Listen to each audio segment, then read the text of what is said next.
اعوذ باللہ من الشیطان الرجیم بسم اللہ الرحمن الرحیم۔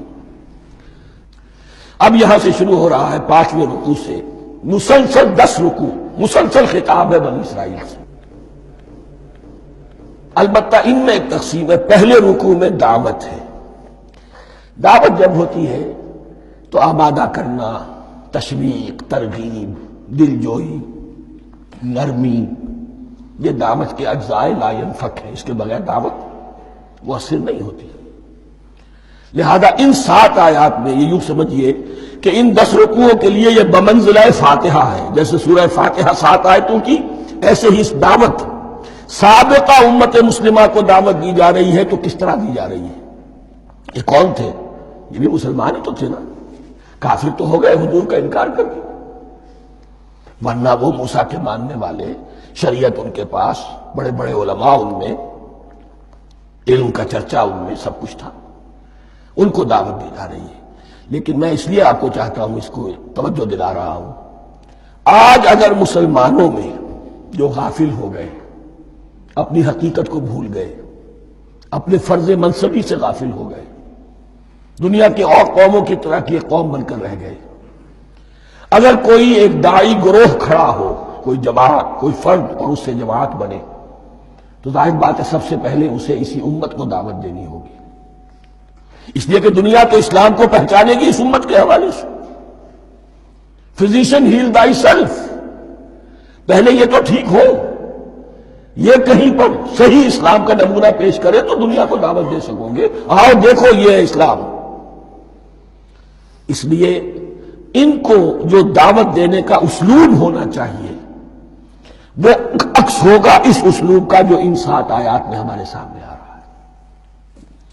یا بنی اسرائیل اذکروا نعمتی التی انعمت علیکم، اے بنی اسرائیل، اسرائیل کو سمجھ لیجئے یہ مرکب لفظ ہے، اسم، اسی سے اسیر بنا ہے، اسیر جو کسی کا قیدی ہوتا ہے۔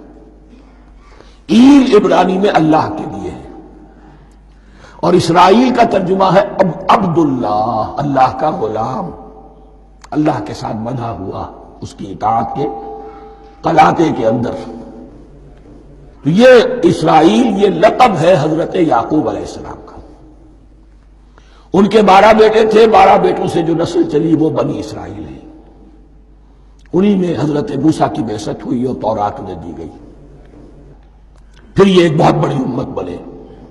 ان پر 4 ادوار آ چکے تھے قرآن مجید کے نزول کے وقت، 2 مرتبہ اللہ کی رحمت کی بارشیں ہوئیں، انہیں عروج نصیب ہوا، 2 مرتبہ ان کو دنیا پرستی، شہوت پرستی، اللہ کے احکام کو پس و پش ڈال دینے کی سزا میں عذاب کے کوڑے ان پر برسے۔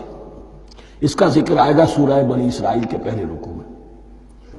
اس وقت جب کہ قرآن نازل ہو رہا ہے، اس وقت وہ اپنے اس زوال کے دور میں تھے۔ حال یہ تھا کہ حضور صلی اللہ علیہ وسلم کی بعثت سے پہلے ہی 2nd ٹیمپل بھی شہید کیا جا چکا تھا، گرایا جا چکا تھا۔ حضرت سلیمان نے جو بنایا تھا ہیکل سلیمانی، جس کو یہ 1st ٹیمپل کہتے ہیں، اسے نیبوکدنضر نے گرا دیا تھا حضرت مسیح سے بھی کئی 100 سال پہلے۔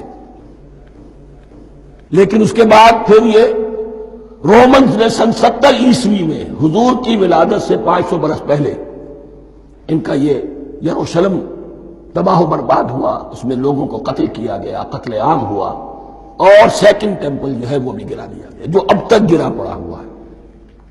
صرف ایک ویلنگ وال ہے جس کے پاس جا کر یہودی جو ہے ماتم کر لیتے ہیں، روتے ہیں، اور اب وہ بنانے پر تلے ہوئے ہیں اپنا 3rd ٹیمپل، اس کے نقشے بن چکے ہیں، بلو پرنٹ بن چکے ہیں۔ لیکن بہرحال جس وقت قرآن نازل ہو رہا تھا یہ بہت ہی پستی میں تھے۔ اس کے بارے میں فرمایا، اے بنی اسرائیل ذرا یاد کرو میرے اس انعام کو جو تم پر ہوا۔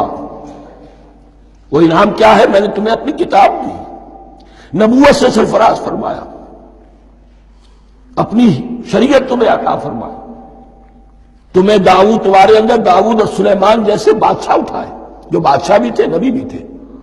وَأَوْفُوا بِعَهْدِي، اور میرے وعدے کو پورا کرو تاکہ میں بھی اپنے وعدے کو پورا کروں۔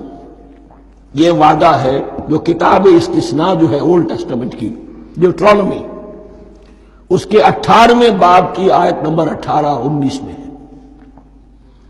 حضرت موسیٰ سے خطاب کر کے اس میں اللہ نے یہ الفاظ فرمائے، میں ان کے بھائیوں میں سے تیرے مانند ایک نبی برپا کروں گا اور اس کے منہ میں اپنا کلام ڈالوں گا، اور وہ وہی کچھ بتائے گا جو میں اس سے کہوں گا۔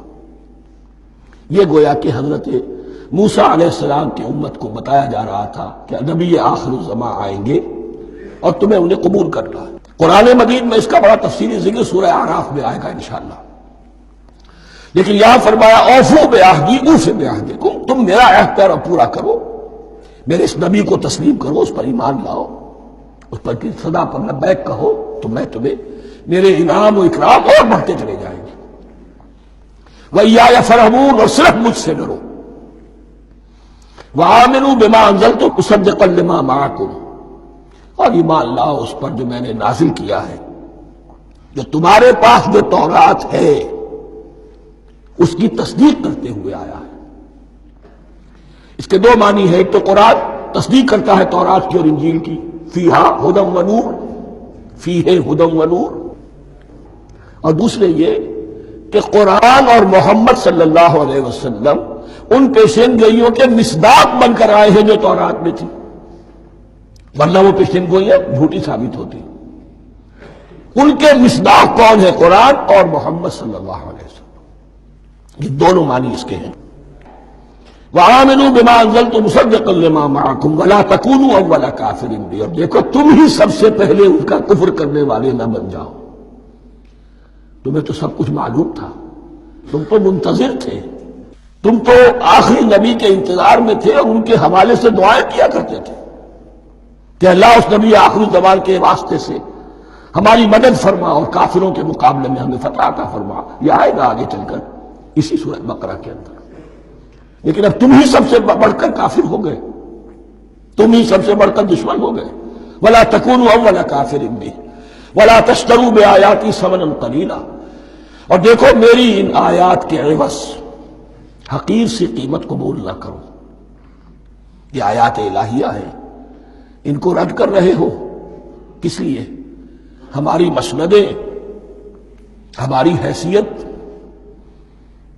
ہماری چودراہٹیں، کہیں ان پر کوئی آنچ نہ آ جائے۔ حقیر سی چیزیں، یہ صرف اس دنیا کا سامان ہے، اس کے سوا کچھ نہیں۔ وَلَا تَشْتَرُوا بِآيَاتِي ثَمَنًا قَلِيلًا وَإِيَّايَ فَاتَّقُونِ، اور صرف مجھ میں سے تقوی اختیار کرو، میرا تقوی اختیار کرو۔ صدق اللہ العظیم۔